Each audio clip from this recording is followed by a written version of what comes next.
The morning sun cast long shadows across the terminal as Anthony Wilson walked through the sliding glass doors of Westfield International Airport.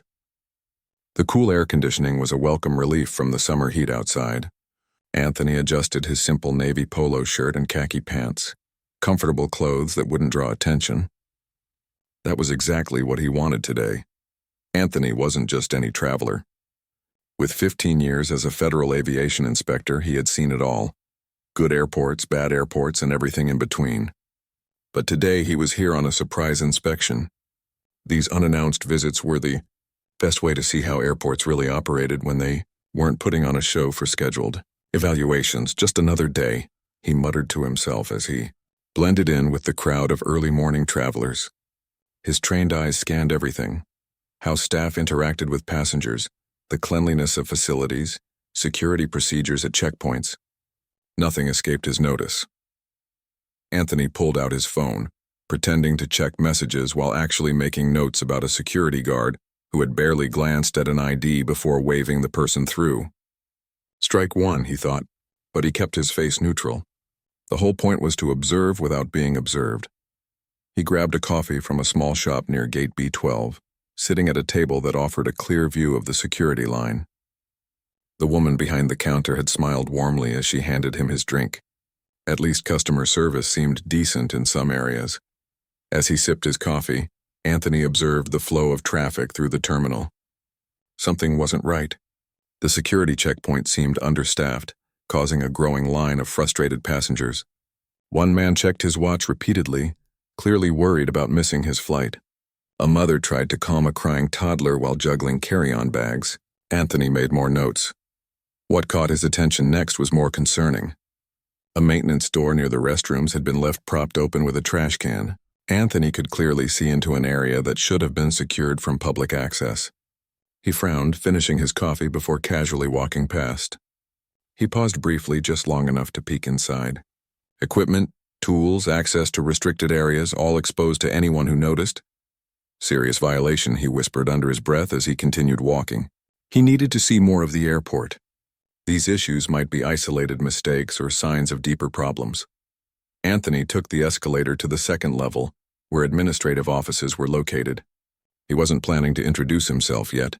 Standard procedure was to complete the undercover portion first, but he wanted to get a sense of the management layout. That's when he first saw Robert Parker. The airport manager was easy to spot. Expensive suit, commanding presence, talking loudly into his phone as he marched down the corridor. Staff members seemed to shrink back as he passed. Interesting, thought Anthony. Leadership sets the tone. He watched as Parker berated a young cleaning staff member for a minor issue with a trash bin. The employee nodded repeatedly, looking embarrassed as passengers walked past. Anthony shook his head slightly. Poor management style, terrible for morale. Anthony continued his inspection, moving to the baggage claim area. He watched handlers unloading luggage, noting both good practices and concerning shortcuts. One worker was particularly careful with fragile items, taking extra time to place them gently. Another tossed bags haphazardly, clearly more concerned with speed than care. "Excuse me, sir." A security officer approached Anthony. Can I help you with something? Anthony smiled easily. "Just waiting for my cousin's flight. Should be here soon." The officer nodded, but Anthony noticed a lingering look of suspicion. He wasn't doing anything unusual, just observing. But something about the interaction felt off. Was it because he was one of the few black men in the terminal not wearing a uniform? He pushed the thought aside and moved to another area. Near the international arrivals section, Anthony spotted something concerning. The door to a security monitoring room was wide open, with no one inside. Computer screens displaying camera feeds from throughout the airport were visible to anyone walking past. Anthony quickly took notes and photos using his specialized equipment, tools that looked ordinary but captured detailed evidence for his reports. He had seen enough for the initial assessment. There were serious problems at Westfield International: security lapses, management issues, and staff who seemed more afraid of their boss than committed to doing their jobs properly. As he headed toward another terminal to continue his inspection, Anthony didn't notice Robert Parker watching him from the second-floor balcony. Eyes narrowed with suspicion. The airport manager pulled out his phone, speaking quietly to someone. "Security." I need someone to check on a suspicious individual near international arrivals. Black male, navy shirt, seems to be taking photos of security areas. He paused. No, don't approach yet. Just keep eyes on him. I'll handle this myself. Anthony continued his work, unaware that he was now being followed. He made his way to Terminal C, where he needed to test some equipment responses. From his bag, he removed several small devices, test kits designed to check whether security equipment was functioning properly. To the untrained eye, these specialized testing tools might look unusual, even suspicious. He didn't notice Parker and two security officers converging on his location from different directions. The confrontation that would change everything was just minutes away. But for now, Anthony was focused entirely on his job, making sure this airport was safe for the thousands of people who trusted it with their lives every day. As he prepared his testing equipment, Anthony felt a sense of purpose. This was important work. Sometimes it made him unpopular, but that didn't matter. What mattered was keeping people safe. He had no idea that in just a few moments he would become the center of a situation that would test not just the airport's protocols, but also reveal much darker problems beneath the surface of Westfield International Airport. Robert Parker moved with purpose through the crowded terminal, his expensive leather shoes clicking against the polished floor. Two security officers followed closely behind, their faces set in grim expressions. Parker had spotted a potential threat, or at least that's what he told himself as he zeroed in on Anthony Wilson. There he is, Parker muttered to the officers, the one with the bag taking photos. Anthony was kneeling beside a trash can using one of his specialized testing devices to check for security sensor functionality. To anyone without technical knowledge, the small white powder he was measuring could easily be misinterpreted. That's exactly what Parker was counting on. Sir, Parker's voice boomed across the terminal, causing nearby passengers to turn and stare. Security! Don't move. Anthony looked up, surprised by the sudden commotion. He carefully placed his testing equipment back in its case and stood slowly, maintaining a calm demeanor despite his confusion. Can I help you? Anthony asked, his voice steady and professional. Parker stepped forward, positioning himself between Anthony and the curious onlookers who had begun to gather. I'm Robert Parker, airport manager. What exactly are you doing in my airport? Anthony noted the possessive language. My airport, a small but telling detail about Parker's management style. I'm just waiting for a flight, he replied, deliberately vague. Part of standard protocol during undercover inspections was to see how security handled suspicious situations without immediately revealing his identity. With that, Parker pointed at Anthony's bag. I saw you handling something by the trash can. Open your bag, please. The two security officers moved to flank Anthony, creating a sense of intimidation. One of them, a younger man with a nervous expression, kept his hand near his taser. The other, older and more experienced, maintained some distance, watching Anthony's body language. Am I being detained? Anthony asked calmly. I'd like to understand why I'm being singled out. Parker's eyes narrowed. We have reports of suspicious behavior. Security concerns.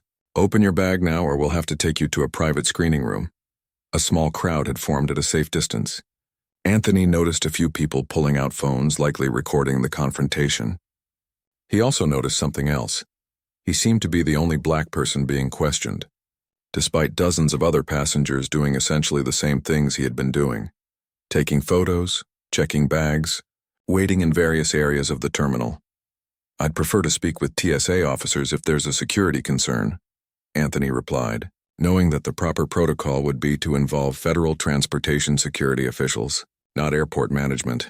Parker's face flushed with anger. This is my airport. I'm responsible for security here. He turned to the officers. Take his bag and check it. The younger officer stepped forward and reached for Anthony's bag. Anthony didn't resist but stated clearly, I do not consent to this search.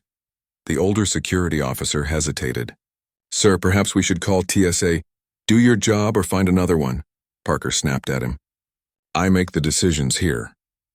The younger officer unzipped Anthony's bag and immediately called out, Boss, look at this. He held up one of the testing kits, which contained several small containers of white powder used to calibrate chemical detection equipment. Parker's eyes lit up with vindication. What is this? He demanded loudly, making sure nearby passengers could hear. Why are you carrying suspicious substances in an airport? That's specialized equipment. Anthony stated simply, still not revealing his identity.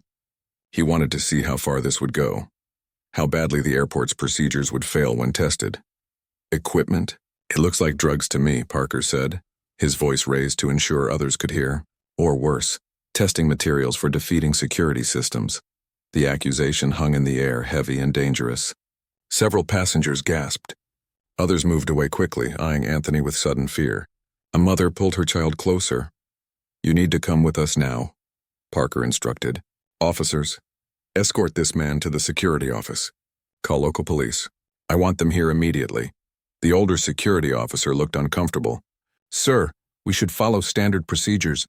This is beyond standard procedures." Parker interrupted. "This is a potential threat in my airport." "Do as I say." Anthony remained calm as the officers moved to escort him. "I'd like to make a phone call," he requested.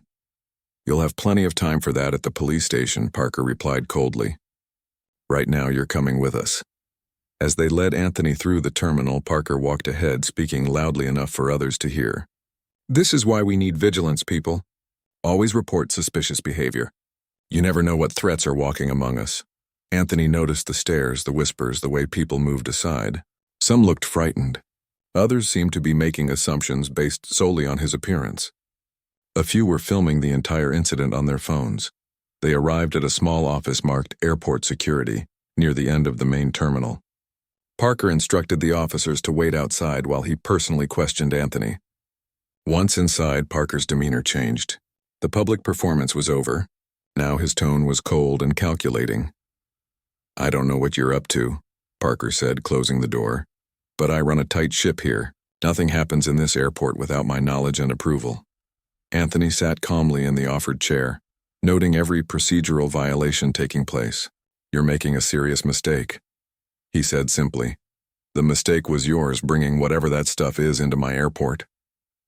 Parker leaned against the desk, looking down at Anthony. "Who are you working for? What were you planning?" "I'm just waiting for a flight," Anthony repeated, maintaining his cover for now. Parker scoffed. "Right, with testing equipment and suspicious substances. Do you think I'm an idiot?" He picked up the phone on the desk. "The police will be here in 10 minutes. Until then, you'll sit right there." Through the office window, Anthony could see passengers and staff slowing down to stare. The news was spreading through the terminal. Security incident, suspicious man, possible threat. He remained expressionless, even as his concern grew about how quickly an innocent situation had escalated based on nothing more than bias and poor management. "You know," Parker said, studying Anthony's face, "most people would be panicking right now, begging to explain themselves. You're awfully calm for someone about to be arrested." Anthony met his gaze steadily. "That's because I've done nothing wrong." "We'll let the police decide that," Parker replied, a smug smile forming on his lips. "I've been running this airport for 8 years. I can spot trouble a mile away." Anthony nodded slowly. "You certainly can create it." Parker's smile vanished, replaced by a flash of anger. "Watch yourself. Your situation can get much worse very quickly." Outside, Anthony could see airport staff gathering, whispering among themselves. Some looked concerned, others curious. Through the glass, he noticed a police car pulling up to the terminal entrance. The confrontation was about to reach its critical point. Parker noticed it too. His posture straightened, confidence returning. "Here we go. Time to explain yourself to people who won't be as patient as I've been." Anthony remained seated, his expression unreadable. He'd seen enough, more than enough, to complete his evaluation of Westfield International Airport. And Robert Parker had no idea what was coming next. As the police officers approached the security office, Parker prepared himself to present his case against the suspicious stranger. He had no idea he was about to face one of the biggest mistakes of his career. The security office had glass walls on 3 sides, turning Anthony's detention into a public spectacle. Outside, a crowd had gathered. Some airport employees still in uniform, passengers with rolling suitcases, even a few shop workers who had stepped away from their posts to witness the drama. All eyes were on the black man seated calmly in the chair, while Robert Parker paced around him. 2 police officers entered the room, their uniforms crisp and their expressions serious. One was older with graying hair at his temples, the other younger with a military-style haircut. Both scanned the room quickly, taking in the situation. Officers, thank you for coming so promptly, Parker said, stepping forward with an extended hand. I'm Robert Parker, airport manager. We have a situation here that requires your immediate attention. The older officer shook Parker's hand briefly. Officer Ramirez. This is Officer Chen. What seems to be the problem? Parker pointed at Anthony. This individual was observed behaving suspiciously throughout the terminal, taking photos of security areas, testing equipment responses, and carrying substances that look very concerning. He handed over Anthony's bag. See for yourself. Officer Chen took the bag and began examining its contents while Officer Ramirez approached Anthony. Sir, can I see some identification, please? Ramirez asked, his tone professional but firm. Anthony remained calm. I'd like to understand first if I'm being detained and on what grounds. Ramirez glanced at Parker, who jumped in immediately. He's been uncooperative from the start, refused to explain what he was doing or what these substances are. Parker pointed to the testing kits Chen was examining. Sir, Ramirez tried again, it would help us sort this out quickly if you could provide identification. Anthony noticed the growing crowd outside the glass walls. Phones were held up recording the scene. His humiliation was being broadcast live for the entertainment of strangers. He wondered how many videos would be online before this was over. How many people would see him being treated like a criminal without knowing the truth? Officer, I understand you're doing your job, Anthony said carefully, but I need to point out that proper protocols haven't been followed here. I was detained by airport management, not TSA or airport police. My bag was searched without consent, and I'm being held in public view rather than a private screening area. Officer Ramirez raised an eyebrow, seeming to notice the glass walls and audience for the first time.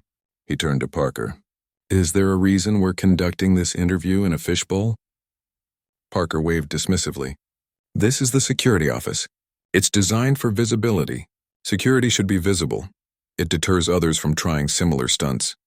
Similar to what exactly? Anthony asked. What crime am I suspected of committing? Chen, who had been examining the testing kits, looked up. Sir, can you explain what these powders are?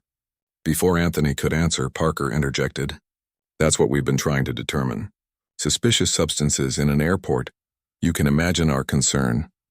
Anthony noted how Parker kept cutting him off, speaking for him, controlling the narrative. It was a revealing pattern of behavior. May I? Anthony asked, gesturing toward his bag. Chen hesitated, then nodded. Anthony reached carefully into a side pocket and pulled out a small notebook. Everything you need to know about those testing kits is documented here, including their purpose and chemical composition. Chen took the notebook and began reading. His expression changed as he flipped through pages of technical specifications. These are testing materials, standard equipment for checking security sensor calibration, Anthony confirmed. Nothing illegal, nothing dangerous. Parker's face flushed. That doesn't explain his suspicious behavior. Taking photos, testing equipment responses, moving through restricted areas. I wasn't in any restricted areas, Anthony corrected calmly. I was in public areas of the terminal at all times. Officer Ramirez looked between them, clearly trying to piece together the situation. Mr. Parker, you said this man was in restricted areas? Parker backpedaled slightly. Near restricted areas? Showing unusual interest in security procedures. Is that a crime? Anthony asked quietly. The tension in the room shifted. Officer Chen was still reviewing the notebook while Ramirez seemed increasingly uncomfortable with the situation. Outside, the crowd had grown larger. Anthony could see people pointing, whispering, some laughing. His dignity was being stripped away moment by moment, and for what? Because he looked suspicious to someone who made snap judgments based on appearance? Sir, Ramirez addressed Anthony directly. Regardless of the circumstances that brought us here, we need to establish your identity and purpose at the airport today. Are you willing to provide that information now? Anthony considered his options. He could continue the test to see how far this would go, or he could end the charade now. Looking at the crowd outside, people filming what they assumed was the detention of a dangerous individual, he decided enough was enough. I'd prefer to do this without an audience, Anthony said, nodding toward the glass walls. Officer Ramirez seemed to agree. Mr. Parker, is there a more private location we could use? Parker's confidence was visibly shaken, but he maintained his authoritative tone. My office is upstairs. We can continue there. As they prepared to move locations, one of the security guards who had initially detained Anthony stepped into the room. "Mr. Parker, there's a call for you." "They say it's urgent." Parker waved him off. "Take a message." "I'm handling a security situation." The guard looked uncomfortable. "Sir, it's from the Federal Aviation Administration. They're asking about an inspector who was scheduled for a surprise visit today. They can't reach him." The room fell silent. Anthony watched as understanding slowly dawned on Parker's face. First confusion, then disbelief, and finally the beginning of panic. Officer Chen looked up from the notebook, then back at Anthony with new understanding. "Sir, may I ask what you do for a living?" Anthony met his gaze steadily. "I think Mr. Parker is about to find out." Parker's face had lost all color. "You're not saying—" "I think we should take this conversation to your office now," Anthony suggested calmly. "Unless you'd prefer to continue this public demonstration." The guards exchanged nervous glances. The police officer's demeanor subtly shifted. The power dynamic in the room had completely reversed in a matter of seconds. As they moved toward the door, Anthony caught sight of his reflection in the glass wall, still composed despite everything that had happened. He wondered what the crowd would think when they discovered the truth. Would they recognize their own assumptions? Would they question why they so readily accepted the narrative of a black man as threatening, as criminal? The small procession made its way through the terminal toward the administrative offices upstairs. Anthony walked calmly beside Officer Ramirez, no longer treated as a suspect. Behind them, Parker moved stiffly. His earlier confidence completely evaporated. When they reached Parker's office, a spacious room with airport views and expensive furnishings, Anthony finally broke his silence. What happened next would not be for public consumption or entertainment. It would be a reckoning, not just for Robert Parker, but for an entire system that had failed today in ways both obvious and subtle. As the door closed behind them, Anthony reached into his jacket pocket and removed a small leather wallet. He flipped it open to reveal his credentials, watching as recognition dawned on everyone's faces. The humiliation was over. Now came the consequences. The silence in Robert Parker's office was deafening. All eyes were fixed on the credentials Anthony held open in his hand, the federal badge and ID card identifying him as a senior aviation inspector with the Federal Aviation Administration. "I don't understand," Parker finally stammered, his voice barely above a whisper. "Why didn't you identify yourself immediately?" Anthony closed his credentials and returned them to his pocket. "That's not how surprise inspections work.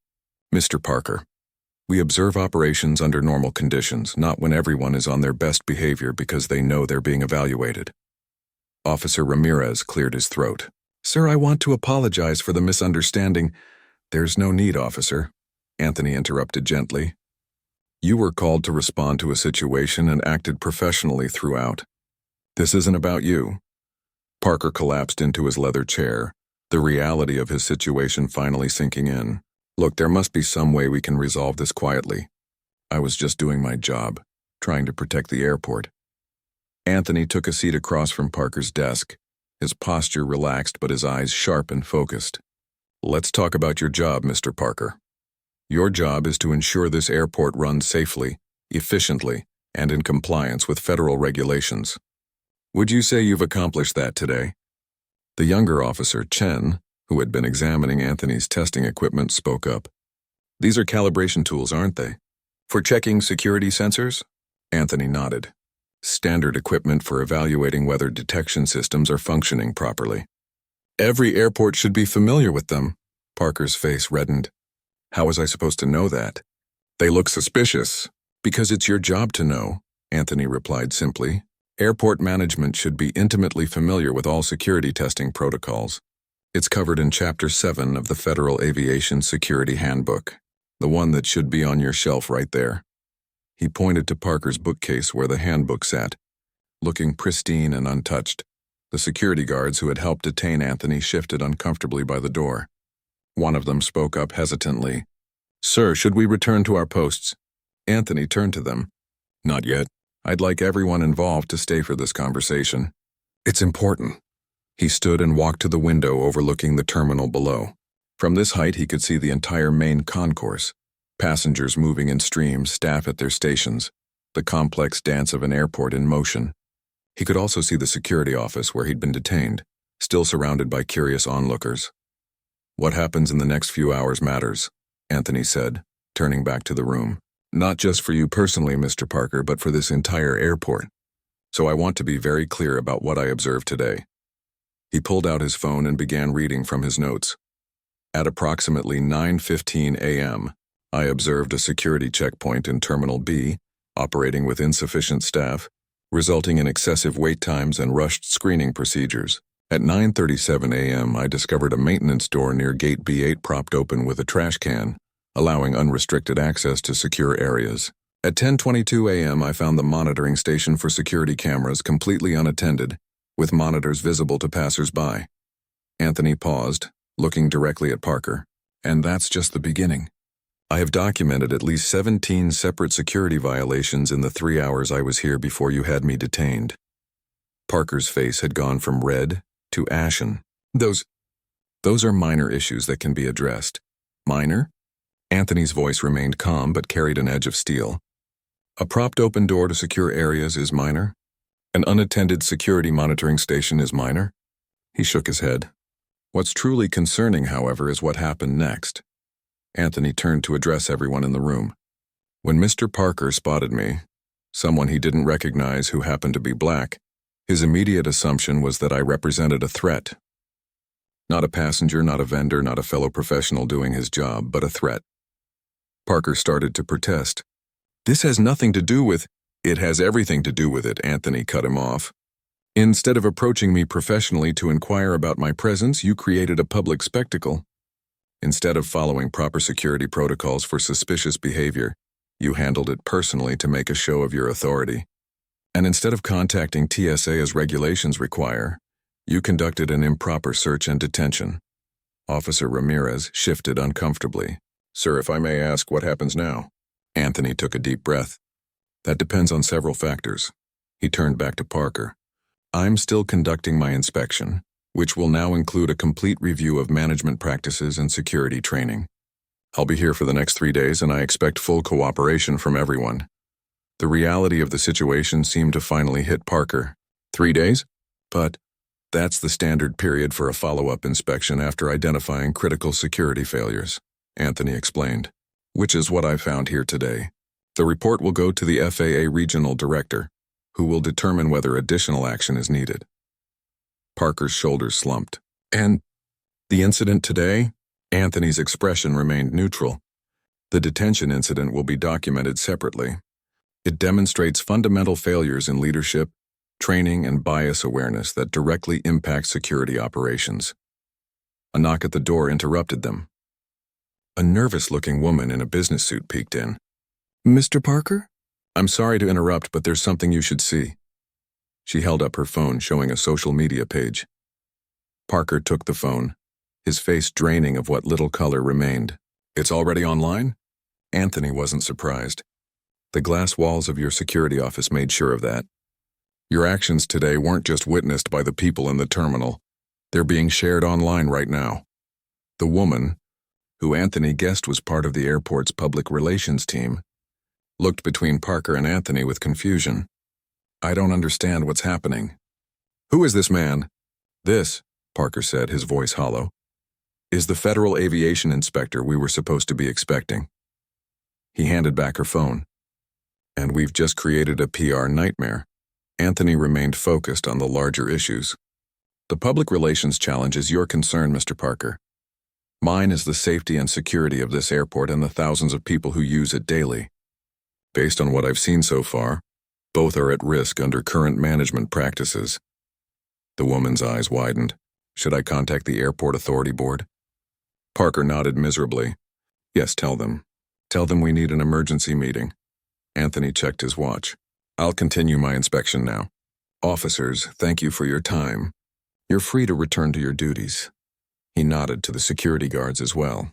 "You two should return to your posts, but I'll want to speak with you later about proper detention procedures." As the room began to clear, Anthony addressed Parker one final time. "I'll need an office to use while I'm here. Somewhere private where I can review documentation and conduct interviews." Parker gestured weakly. "My assistant can set that up." "Good.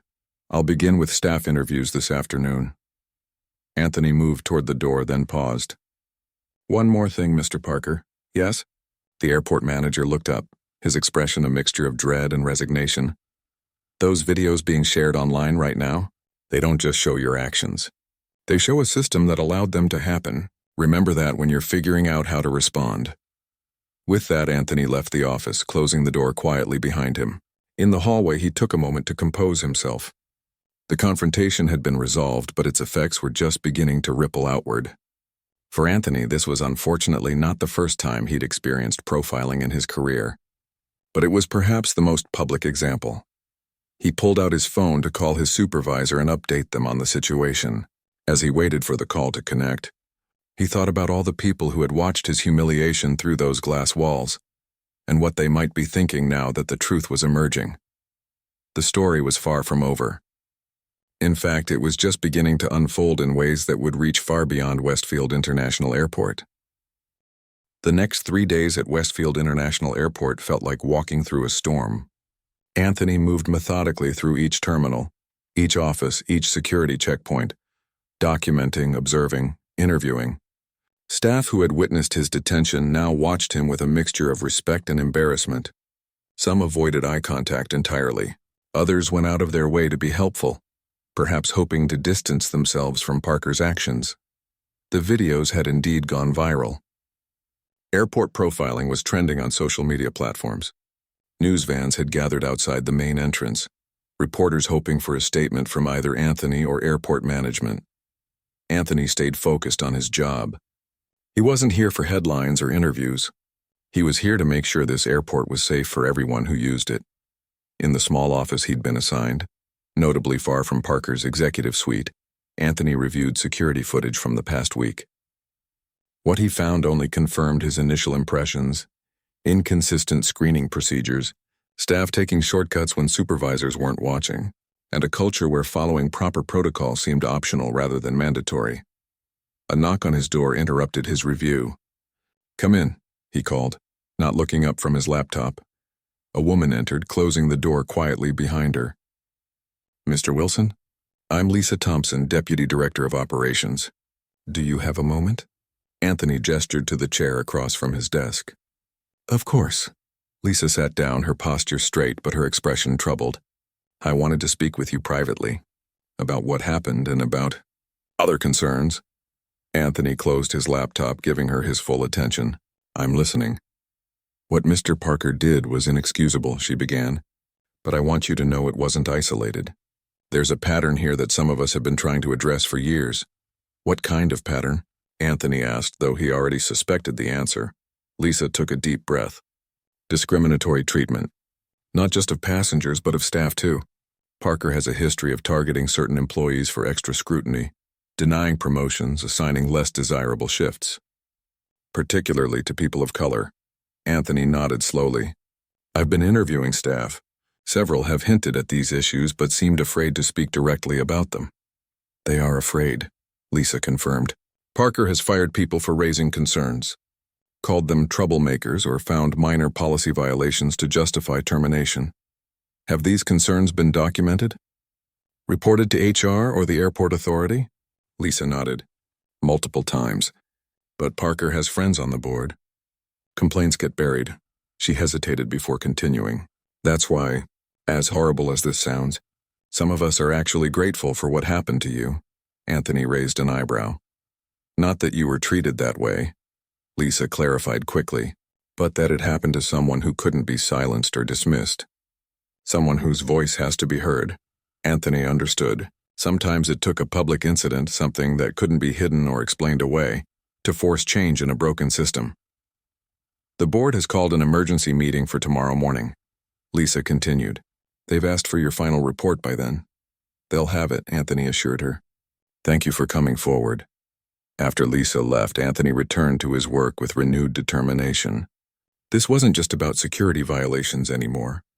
It was about a leadership failure that created unsafe conditions for both travelers and employees. That evening, as Anthony was finishing his preliminary report in the hotel room, his phone rang. It was his supervisor from the FAA regional office. "Wilson, you've stirred up quite a hornet's nest." she said without preamble. I was just doing my job, Anthony replied. The Hornets were already there. The deputy secretary wants a briefing on this tomorrow. It's gone all the way up. His supervisor's voice was serious but not unsympathetic. How are you holding up? Anthony considered the question. I'm fine. Focus is on the work. That's why you're one of our best. But I need to know, do you want to recuse yourself from this case? Given what happened, no one would blame you. No, Anthony said firmly. I started this inspection. I'll finish it. That's what I told them you'd say. Just remember, this isn't just about one airport manager anymore. The spotlight is on the entire system now. After hanging up, Anthony walked to the window of his hotel room. From the 10th floor, he could see Westfield International in the distance, its runways lit up against the darkening sky. Planes continued to take off and land, carrying thousands of passengers who trusted the system to keep them safe, a system that had failed in more ways than one. The next morning, Anthony arrived at the airport board meeting precisely on time. The conference room was filled with people he hadn't met before, board members in business attire, legal representatives taking notes, PR staff looking anxious. Robert Parker sat at one end of the table, his usual confidence replaced by a subdued, almost defeated demeanor. The board chairman, an older man with silver hair, called the meeting to order. Mr. Wilson, thank you for joining us. We understand you've completed your inspection report. Anthony nodded, distributing copies to everyone present. I have. As you'll see, I've identified 43 separate violations of federal aviation security regulations, 17 of which I classify as critical. The room fell silent as board members flipped through the detailed report. This goes far beyond the incident that occurred, one board member observed. Yes, Anthony agreed. The detention incident was a symptom of deeper problems: poor training, lack of proper oversight, and a management culture that prioritizes appearance over substance. Parker finally spoke up. This is entirely unfair. You're allowing a personal grievance to color your professional assessment. Anthony met his gaze calmly. Every violation in that report is documented with timestamps, locations, and specific regulatory references. None are based on opinion or personal experience. The board chairman cleared his throat. Mr. Parker, we've also received this. He held up a thick folder.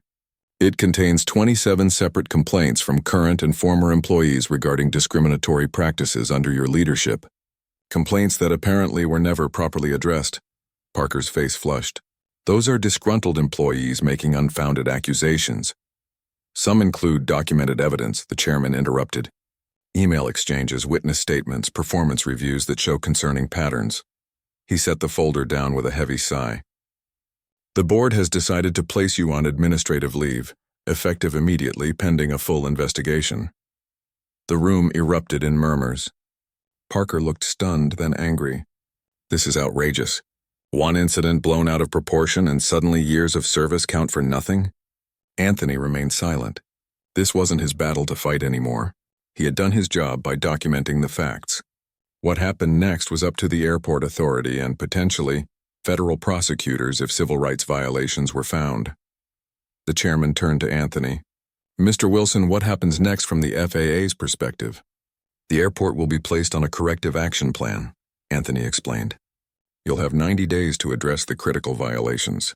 Monthly follow-up inspections will ensure progress is being made. Failure to comply could result in certification restrictions. One of the legal representatives leaned forward. And the incident involving you personally? That's being handled separately, Anthony replied. The Department of Transportation's Civil Rights Division has opened an investigation. The meeting continued for another hour, discussing immediate steps to address the most serious safety concerns. Anthony answered questions professionally, keeping his focus on what mattered most, ensuring the airport became safer for everyone. As the meeting concluded, the board chairman approached Anthony privately. Mr. Wilson, on behalf of the airport authority, I want to apologize for what happened. It was inexcusable. Anthony nodded his acknowledgement. Just make sure it doesn't happen again to anyone. We will, the chairman promised. Changes are already underway. Outside the airport, the media was still waiting. Anthony declined all requests for interviews, simply stating that he was there to do his job and ensure aviation safety regulations were being followed. One persistent reporter called after him as he walked to his car. "Don't you want people to hear your side of the story?"